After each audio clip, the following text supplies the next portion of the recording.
بسم اللہ الرحمن الرحیم۔ بے شمار بالی ووڈ فلموں کا مرکزی کردار کرنے والا، دنیا کا سب سے لمبا ظالم و جابر انسان، سچ اور جھوٹ کی آمیز سے بھرپور کردار اوج بن انک ہے۔ پہلے تو ہم اوج بن انک کے کردار کی بات کریں گے اور پھر ویڈیو کے آخر میں یہ بتائیں گے کہ مختلف تاریخ دان اوج بن انک کے کردار کو سچا مانتے ہیں یا جھوٹا۔ قرآن پاک میں اوج بن انک کا ذکر کیوں موجود نہیں؟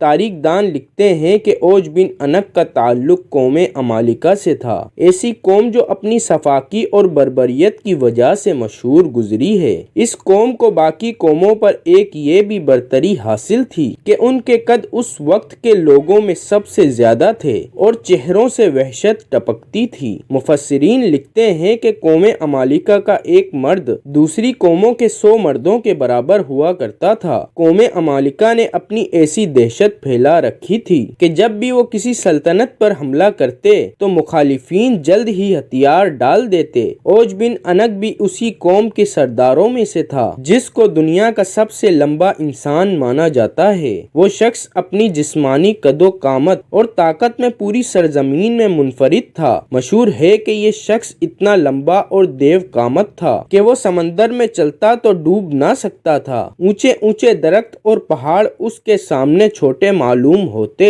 اس کی لمبائی اور قد اتنی زیادہ تھی کہ دوسرے لوگ اس کے سامنے کیڑے مکوڑوں کے مانند دکھتے۔ ایک روایت کے مطابق حضرت آدم کے سرکش بیٹے قابیل کی نسل سے انک نامی نوجوان کی بیوی شمریزہ سے جنوں کے دیوتا پال کو پیار ہو گیا، جس سے ہم بستری کے سبب ایک عجیب الخلقت بیٹا پیدا ہوا جس کا نام اوج رکھا گیا۔ اس بچے کا قد بہت جلد بڑھا جس کی وجہ سے کوئی لڑکی اس سے شادی کو تیار نہ تھی۔ اسی بنا پر یہ جنسی درندہ بن گیا۔ اوج بن انک بچپن سے ہی اپنے ہم عمر بچوں سے زیادہ دراز قد اور مضبوط نظر آتا تھا اور جب جوان ہوا تو اس کی لمبائی غیر معمولی بڑھتی چلی گئی۔ روایتوں کے مطابق اس کا قد 80 ہاتھ تھا۔ عام خیال پایا جاتا ہے کہ حضرت نوح علیہ السلام کے زمانے میں اوج بن انک موجود تھا۔ جب حضرت نوح علیہ السلام عظیم طوفان سے قبل کشتی تیار کر رہے تھے تو آپ کو کشتی بنانے کے لیے ساگوان کی لکڑی کی ضرورت پڑی، مگر اس لکڑی کو اٹھا کر لانا ممکن نہ تھا، لہٰذا اوج نے آپ کی مدد کی اور وہ ان لکڑیوں کو ملک شام سے اٹھا کر لایا۔ لہٰذا اللہ نے اس کے اس عمل سے خوش ہو کر اسے غرق ہونے سے نجات دے دی، حالانکہ وہ حضرت نوح علیہ السلام پر ایمان نہ لایا تھا۔ ایک روایت تو ایسی ملتی ہے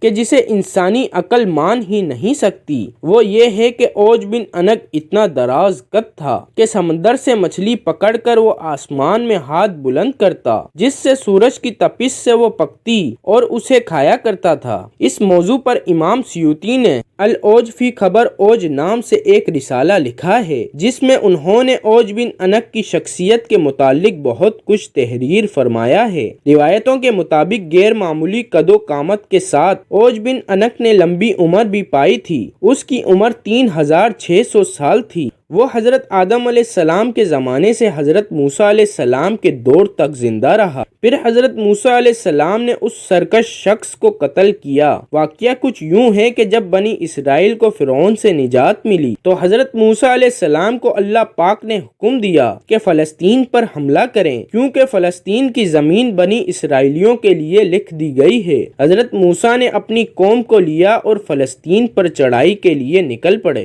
اس وقت فلسطین میں قوم عمالقہ آباد تھی جس کا سردار اوج بن انک تھا۔ حضرت موسیٰ علیہ السلام نے اپنے قبیلے کے 12 سرداروں کو چنا اور قوم عمالقہ میں بھیجا۔ جب وہ 12 سردار شام پہنچے تو اس وقت وہاں کا حاکم اوج بن انک تھا۔ اس میں تو کوئی شک نہیں ہے کہ قوم عمالقہ دراز قد قوم تھی۔ جب یہ 12 سردار فلسطین کے قریب پہنچے تو قوم عمالقہ میں سے ایک بندے نے انہیں پکڑ لیا اور اپنی گٹھڑی میں سب کو باندھا اور اپنے سردار اوج بن انک کے آگے لا کر گٹھڑی کھول دی اور کہا کہ ان لوگوں کو میں نے جاسوسی کرتے دیکھا ہے۔ جب وہ سردار اوج سے ملے تو اس کے قد و قامت اور جسمانی بناوٹ کو دیکھ کر حیرت زدہ رہ گئے۔ پھر انہوں نے اسے اللہ کا پیغام سنایا اور بتایا کہ ہم جلد اس ملک کو فتح کرنے آ رہے ہیں اور اللہ کا وعدہ ہے کہ فتح ہماری ہی ہوگی۔ اوج بن انک غضبناک ہو گیا اور ان سب کو ایک ہاتھ سے پکڑ لیا اور چاہا کہ انہیں مسل کر ہلاک کر دے، مگر جب اس نے ان سرداروں کے چہروں پر خوف دیکھا تو انہیں حقیر سمجھ کر چھوڑ دیا اور اپنے ملک کا ایک میوہ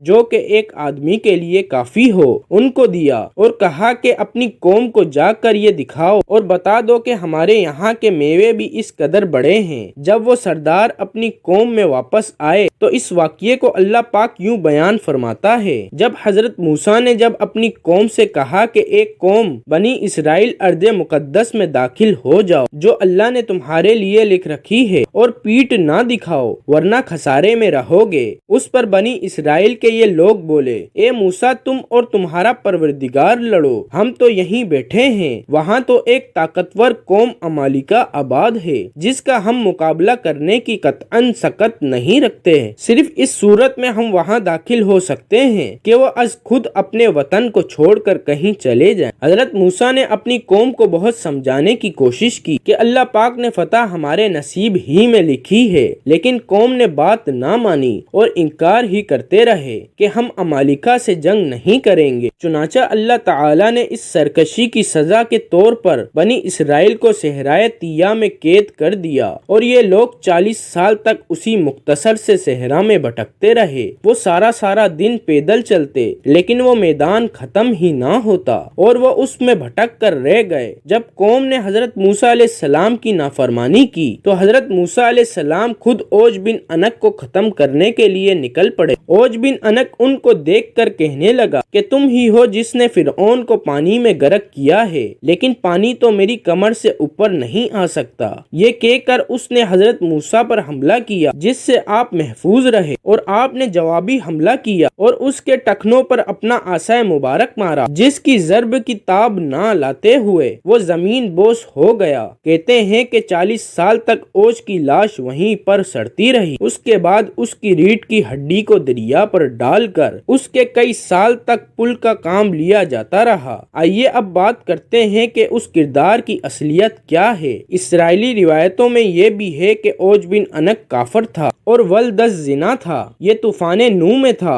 اور نوح علیہ السلام کے ساتھ ان کی کشتی میں نہ بیٹھا تھا، تاہم پانی اس کے گھٹنوں تک بھی نہ پہنچا تھا۔ یہ محض بے معنی اور بالکل جھوٹ باتیں ہیں، بلکہ قرآن کے خلاف ہیں۔ قرآن کریم میں حضرت نوح علیہ السلام کی یہ دعا مذکور ہے کہ زمین پر ایک کافر بھی نہ بچنا چاہیے۔ یہ دعا قبول ہوئی اور یہی ہوا بھی۔ قرآن فرماتا ہے، ہم نے نوح کو اور ان کی کشتی والوں کو نجات دی، پھر باقی کے سب کافروں کو غرق کر دیا۔ دوسرا اعتراض یہ ہے کہ اسرائیلی روایتوں میں اوج کو تاریخ انسانی کا سب سے لمبا انسان مانا جاتا ہے، جبکہ حضور نبی کریم صلی اللہ علیہ وآلہ وسلم کی حدیث مبارکہ ہے کہ اللہ تعالیٰ نے آدم کو 60 ہاتھ پیدا کیا تھا، پھر سے آج تک مخلوق کے قد گھٹتے ہی رہے۔ علامہ ابن کثیر، علامہ سیوطی، علامہ ابن جریر طبری اور کثیر محدثین اور مفسرین نے لکھا ہے کہ اوج بن عنق اسرائیلی روایتوں کا ایک من گھڑت اور بے بنیاد کردار ہے۔